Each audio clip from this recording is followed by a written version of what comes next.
Hello, welcome to In, a podcast series dedicated to contemporary visual art practices. In is broadcast by New Local Space, a microgallery and contemporary art initiative in Kingston, Jamaica, and a subsidiary of audio production house Creative Sounds.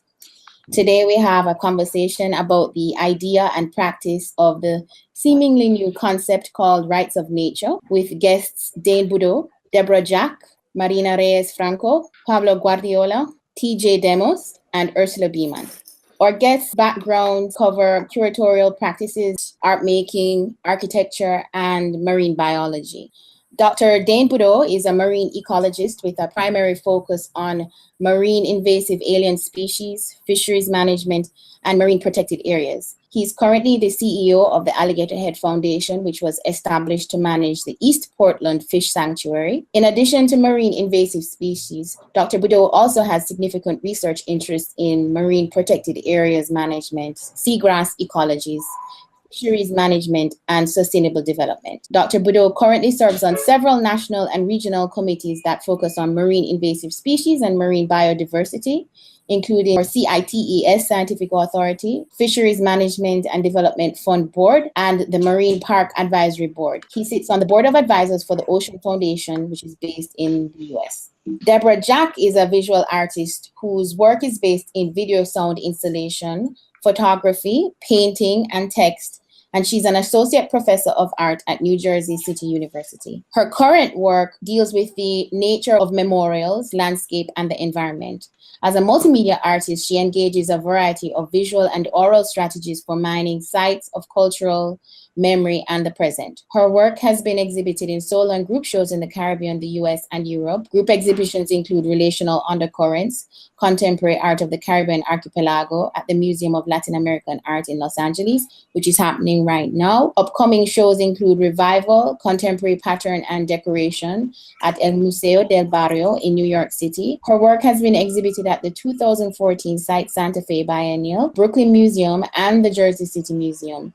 Deborah has published two poetry collections, The Rainy Season, published in 1997, and Skin, which was published in 2006. Marina Reyes Franco is an independent curator living and working in San Juan, Puerto Rico.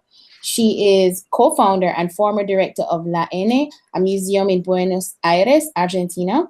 Recent curatorial projects include Watch Your Step, Mind Your Head at IFA Gallery, Berlin, and she co-curated the second Grand Tropical Biennial in Loiza, Puerto Rico. Her current research involves the impact of the visitor economy in cultural production and the construction of ideas of paradise as it relates to art, exhibition making, taxes, real estate, and the lives of artists and other cultural producers. Pablo Guardiola is a visual artist and co-director of Beta Local. Beta Local is a non-profit organization dedicated to supporting and promoting contemporary art practices and aesthetic thought in Puerto Rico.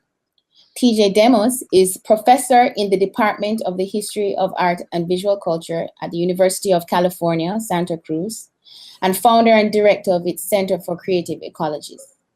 He writes widely on the intersection of contemporary art, global politics, and ecology, and is the author of numerous books, including Against the Anthropocene, Visual Culture and Environment Today, published in the Sternberg Press in 2017, Decolonizing Nature, Contemporary Art and the Politics of Ecology, Sternberg Press 2016, The Migrant Image, The Art and Politics of Documentary During Global Crisis, Duke University Press 2013, and he's winner of the College Art Association's 2014 Frank Jewett Mather Award, and returned to the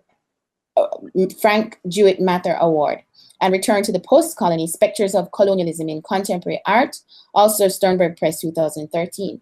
Demos co-curated Rights of Nature, Art and Ecology in the Americas at Nottingham Contemporary in January 2015, and organized Spectres, a Cine Politics of Haunting at the Reina Sofia Museum in Madrid in 2014. Ursula Biemann is a video artist based in Zurich, Switzerland.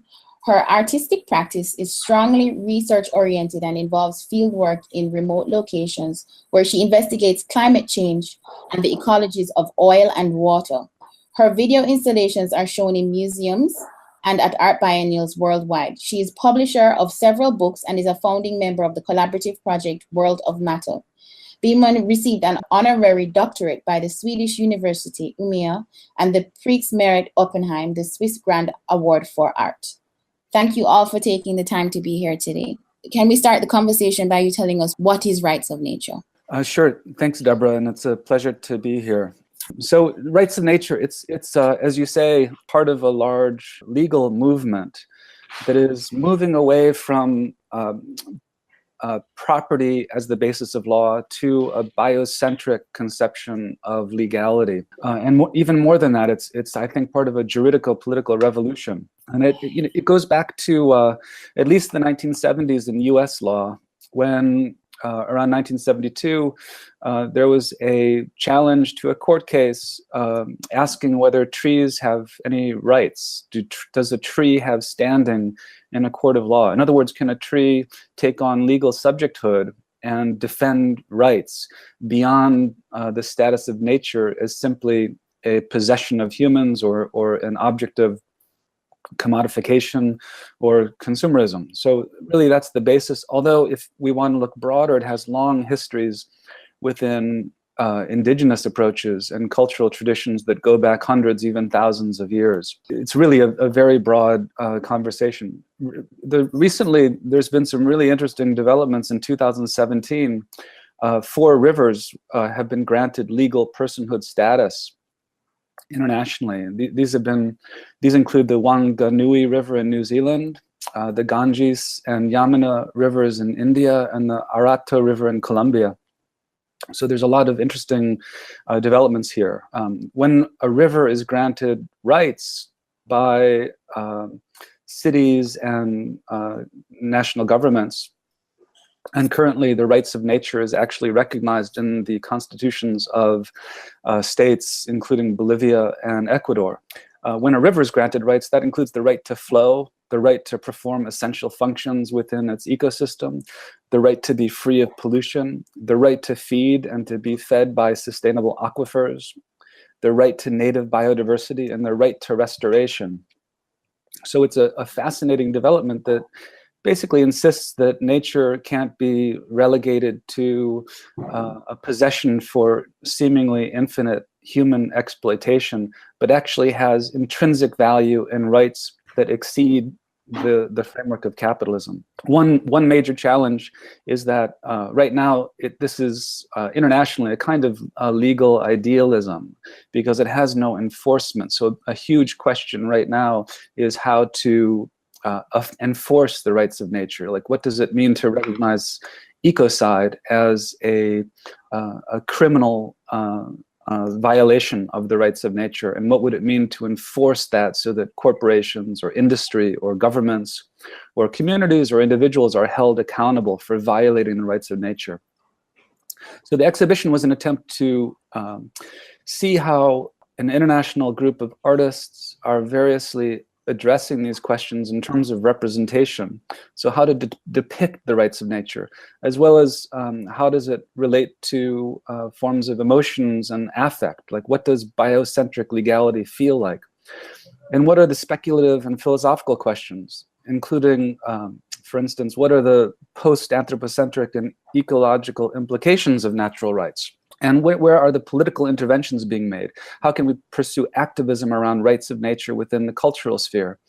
So we had about 15 artists in the exhibition. It included one project by Ursula and Paulo Tavares called Forest Law, which is an amazing mixed media and video installation that investigates rights of nature legality and indigenous rights in the Ecuadorian Amazon.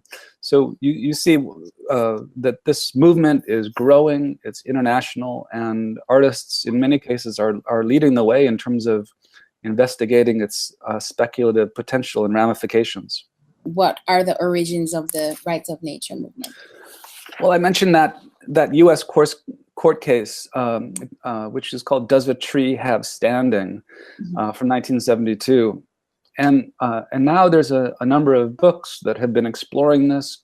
It intersects in very interesting ways with indigenous social movements. For instance, the reason why places like Bolivia and Ecuador recognize the rights of nature is because they have strong indigenous populations that have struggled for this over years. And it's not that within indigenous worldviews there's a conception of legality and rights that corresponds directly to Western traditions, but rather there's an agreement to work within that structure because it has increasing international validity. And in some ways it does correspond to the notion that the idea that there's such a strong separation or an opposition between people as human beings as the subjects and nature as an object. This is completely foreign to the foundation and basis of much indigenous thinking. So it's really, if we wanted to pursue that question, what are the origins or what's driving the development and movement, I think we have to recognize the increased visibility of an international indigenous resurgence that is attempting to struggle for indigenous rights, as well as rights of a larger environmental conception that includes natural subjects as agents within that political movement. Mm-hmm. And you also published the book Decolonizing Nature. How do you intend for the book to function? What is it about, and how do you intend for it to function both within your curatorial practice and on a broader scale beyond the exhibition? Sure. Decolonizing Nature is an analysis of various models of contemporary art. That is art that's operating critically at the intersection of political ecology, decolonization, and anti-colonial globalization, let's say. And it looks at practices in Latin America, in Southeast Asia, in the EU, and the US. It looks at practices that relate to small island nation states like the Maldives, suffering from the threat of sea level rise, as well as the Arctic and ice melt, and again, challenges and incursions into indigenous sovereignty. Mm-hmm. So the central argument of the book is that nature has been historically implicated in quite a long 500-year history of colonialism and has come to be thoroughly enmeshed within capitalism, so that Earth's natural resources have been increasingly reduced to commodities, as I mentioned before, for seemingly infinite exploitation and wealth accumulation, just as native peoples, if we examine the history of colonialism, were situated outside of the West's epistemic and political, social, economic rationality, and have, as a result, been reduced to objects historically that were similarly exploited during centuries of state violence, slavery, and genocide.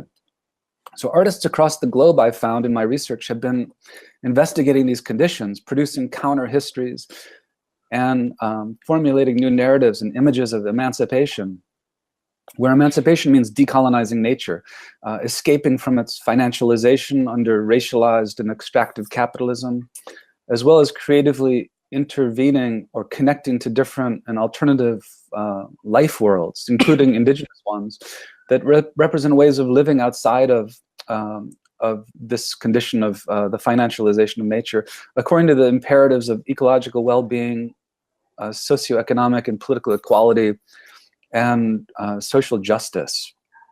So the book is a wide-ranging exploration of again, I think, a movement that is becoming increasingly urgent within contemporary art practice, which is to investigate what ecology means, how it relates more broadly to histories of violence and exploitation of the natural world, and what alternatives and creative options exist at this current time when we're facing a growing state of emergency.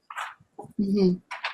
Well, speaking of urgency, Pablo, you, Sofia Gaisa Muriente, and Michael Lynn Harris are the current directors of Beta Local, which is now 9 years old. And as we said before in your intro, based in San Juan, Puerto Rico. It's been about 4 months now since Hurricane Irma and Hurricane Maria. What percentage of Puerto Ricans are still without electricity, and how has this drastic change affected how Beta Local as an organization operate? Hi, and thanks for the invitation. At the moment, pretty much close to 40% of the island is still without power. So that's still, it's a big burden to a lot of people. In terms of our about Beta Local, like how this whole thing changed, like it's first, kind of like we decided to stop certain programs, to stop certain programming that we do. Kind of like we decided to consolidate everything into one building. We were operating between two buildings, kind of like to make things easier.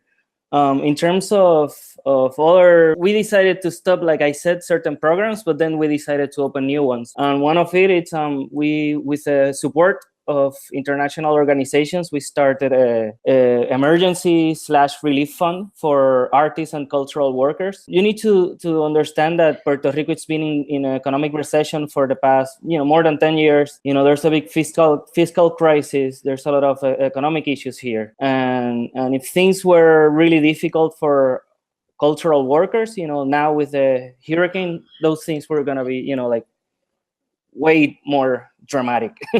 So we decided to open up this emergency fund that we're still, it's pretty much a re-granting program for cultural cultural worker and artists. So the emergency fund or the re-granting program wasn't in existence before at Beta Local. This is something that you've just introduced. Yeah, we did have a small mini grant program in the past. It worked as a really flexible and agile grant for artists not working at Beta Local, or not participating in any of our program before. That it's called Serrucho. That's why we decided to name what came up as the emergency fund as a Serrucho. It's kind of like it has the same structure, but has way more funds than it had before. Another thing is like we see kind of like all our programming kind of like was funneling to, it's kind of like we're not inventing new things. It's kind of like we're kind of like putting into practice things that we had experimented in the past. The thing is like now everything's a little bit more urgent. What are some of the projects that El Serrucho goes towards? Right now, it was thought at first as a way to help projects that were in jeopardy, to continue. We don't want, in a way, we don't want to force people to make new projects about the hurricane. We just want to kind of like keep things going on. So it's our first it's our priorities were independent organizations and projects, and then also individual artists. And then the grants, the support goes to from fixing workshops that were damaged by the hurricane, just helping artists to keep going on. A lot of people lost income. Different sources of income were collapsed during the past months, and are and in many ways are still. So in a way, it's kind of like a way of helping projects and individuals to keep working and keep producing in the island, and then from there also kind of like to keep almost like as a push to kind of like keep things like still working. That's kind of like the main purpose of it. And where's the funding from El Serrucho coming? It comes from a couple of different organizations. The first three official backers were the Warhol Foundation, the Russian Bear Foundation, and the Hispanic Federation. And then after that, we had received funds from a lot of individuals through PayPal, and then also through the Ford Foundation. And how many grantees have you had so far? So far, El Serrucho is divided in two grants. There's a mini grant that is called Resuelve, which is kind of like a really flexible thing, $500, mini grant. And then the other one it's a little bit bigger. So between both, it would be like probably like right now, say like 50 something, between 50 and 60 between the two grants. And then also in a way, right now we're starting to do public programming, which is it's what we do, But right after the hurricane, it was kind of like, people were they had their mind in other things, We kind of like shifted and we're working with artists on a one-on-one basis instead of, doing like public events and that type of stuff. Yeah. Deborah, your work references nature, flora, the sea, as well as the female body. What kinds of relationships, ecological or psychological, between the body and the landscape does the viewer encounter in your work? Well, hi, thanks for having me. I guess The relationships are, I mean, it depends on the work really. I mean, in the larger video installations, where there are multiple large projections, I want people to sort of be immersed in the space and encounter it almost at life size and slightly larger than life. One of the installations I had done called Shore had actually transformed this space and had about 3 tons of salt in this that created a shoreline. So when people came in, they confronted a giant pool of water as well as the salt and then the video. So it did take them out of, at the time it was done in Buffalo, New York. So it took them out of that sort of space and put them in sort of a different type of landscape. And so in that sense, those are some of the relationships I'm trying to, have people relate to the work in that way. But in some of the other pieces where, the interior space isn't quite so transformed, I use sound, the sound of water, the sound of wind. And in my last project, actually, sounds of the ocean in the work. It's sort of like an underlying sound, and I make sort of soundscapes based on that. So it is about, in that way, I try to evoke a certain feeling with the viewer or the listener. You're based in Jersey City, but you're from the Caribbean country, St. Martin, which was in the path of Hurricane Irma last year. How did you experience this disaster in terms of both the physical proximity and the mental proximity? I have another question after that. Yeah. Well, it's interesting when I saw the question. Physically, I was in Jersey City. Mentally and emotionally, I was on St. Martin. I think for the hours leading up to it, because I guess I like to track storms. I grew up before there was all this sort of Weather Channel stuff. We would track them on maps, so it's still something that I do. And I kept looking at it, and I kept telling people sort of like, you might want to get ready. This looks really big. This looks really intense. And then as it got closer and it kept growing and the intensity kept getting stronger, I would tune into the radio station because of social media now. It's so much different, right? So there was that listening into the radio station during the storm. You could hear people calling in through the night, worried and scared, and then also not having contact with my parents. But my one cousin had, and so he would take pictures or he would record some of this, what he could see out the little sliver of the window. So, I went through it up until we lost contact with all the radio stations in the island, and then any social media contact that I had with family. And then, so that was, so mentally I felt like I was there. And then there was also this community of people who also resided outside of St. Martin who were still connected on social media. So we started, have you heard anything? Have you heard, that became its own sort of circle. Yes. Yeah. Your earlier work does reference hurricanes. I mean, work from, 5 years ago, work references hurricanes and their impact on social psyche. Do you feel as though your work as an artist has taken on new meaning or begun to shift since then, especially in light of how many of these kinds of events happened last year in 2017? Yeah, I mean, I started the hurricane work. Actually, I was counting, and it was 12 years ago. It's 12 years, okay. Well, because in 2004 is the first time I actually did an exhibition, the one I was describing earlier. But actually in 1995, St. Martin went through its first Category 5 storm in Luis, and which was followed by Maryland, which is that ended up being in the media more because it hit the United States Virgin Islands harder. Very hard, actually. And so I started working with the storms, and I felt like, maybe 10 years later, I was sort of, well, maybe it's too much. No one really knew. I had a real sense of what a hurricane was when I would show the work up here and in the US.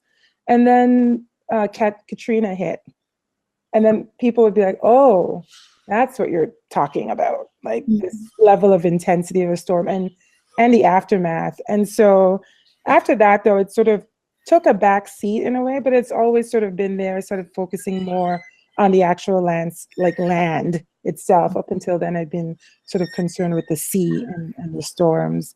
And now, it's almost like you feel sort of compelled to sort of revisit it, but I'd already started looking at my satellite images again and putting that into the video work, because I had felt that this sort of increase in intensity, like, I don't know, it seemed like it was something that was just coming. Like, years ago, you could sort of get a sense that if the climate was going to continue to warm and if the ocean was going to continue to warm up, it was inevitable that storms would increase and be intense. I don't think we anticipated the jumps, like looking at Maria and how quickly it went from, category 1 to 3 to 5, to 5+. And so it's, it has new meaning in the sense that people, I think, the community, the general public has started to, has become really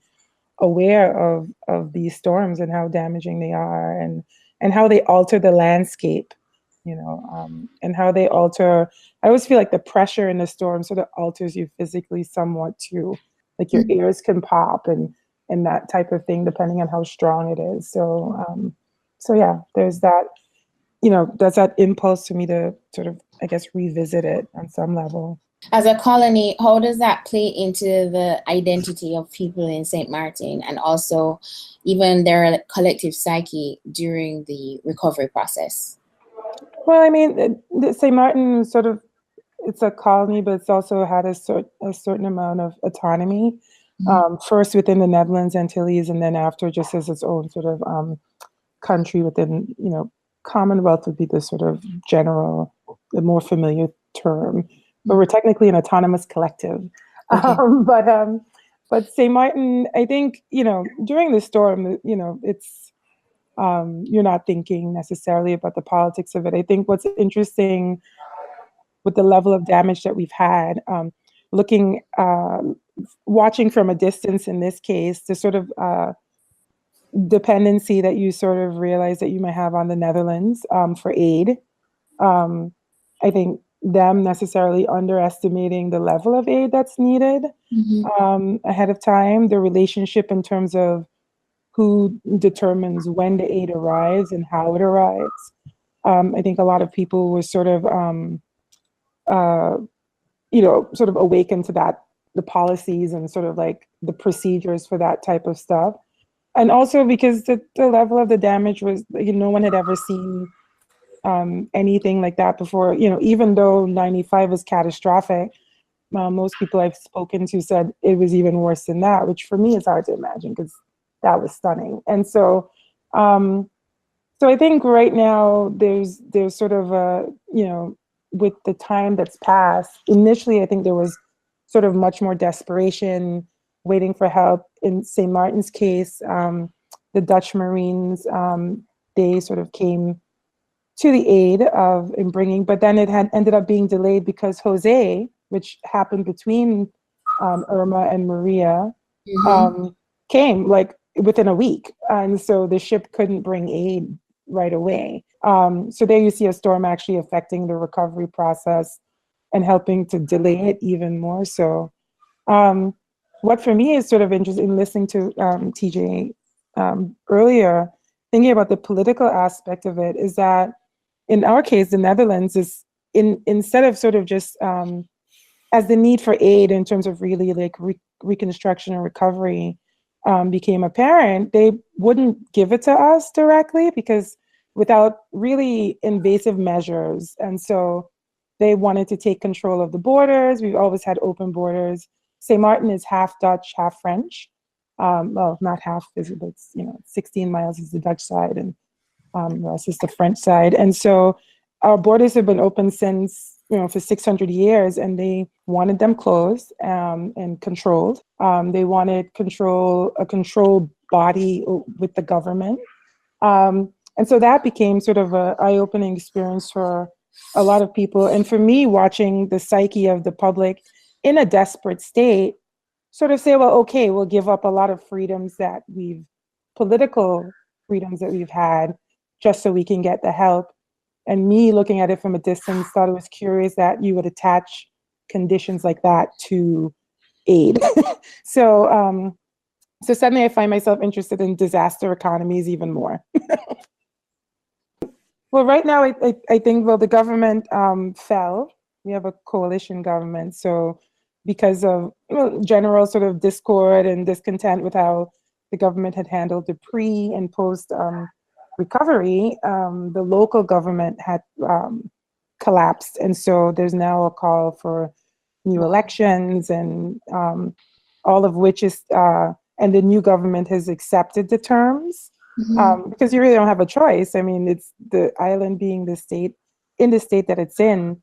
And what's curious is that my mom was on vacation. We brought her up to get her out for a little bit at Christmas time. And at the airport, they almost wouldn't let her get on the plane when she went to check in. And the woman said, well, do you have proof that you're from St. Martin? And we were all like, what? And so, she had her national ID card and her passport. And still the woman was like, no, there's a thing here in the system that says you need to have proof. And we were like, well, what else besides her national card and the fact that, and because she didn't have a return ticket. And I said, well, yeah, she's returning home. And the woman said, well, no. And so afterward we checked, and basically it's already been changed in the system. Certain guidelines have probably, unbeknownst to the people who are living there, right? But if you're outside trying to get in, suddenly you have to prove if you have a one-way ticket that you actually belong.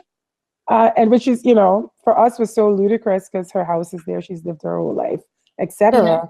So those kinds of ideas of shifting borders and access to, to the country and who gets to belong, right? And so then I started thinking about myself, that if I bought a one-way ticket, what would that mean for me, having lived abroad for several years now and not having this new paperwork that seems to be needed. So I think it's, in Puerto Rico, you see it too, right? That sort of idea of like these sort of entities that have control over your country and your land, and who determines that, and how the storm sort of lays bare to all that kind of, it reveals a lot more than, destruction in the landscape. It also reveals these sort of infrastructures that are weak and flawed and oppressive.